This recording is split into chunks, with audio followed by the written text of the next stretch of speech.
Hey, Larissa here with a review of these blackout shades. We love these. We have had them in different rooms for 4 years now with our 2 toddlers, and they do a great job of blocking out the light in the room to keep the room nice and dark for sleep. And yeah, so they're paper, super easy to install. I just stuck them to like the plastic part up here, and they stick really well.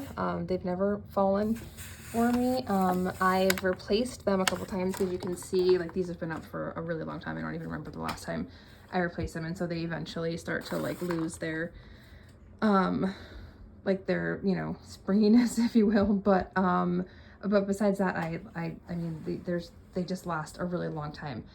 You can pull them up, and then they come with clips that you can clip like on each side, one on each side. And then, yeah, they just really block out the light. Like, I'm gonna try to turn the light off in here and see if you can see.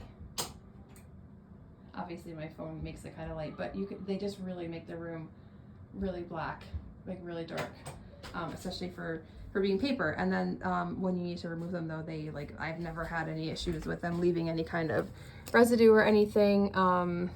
Yeah, super easy to install. Definitely impressed by these and highly recommend them.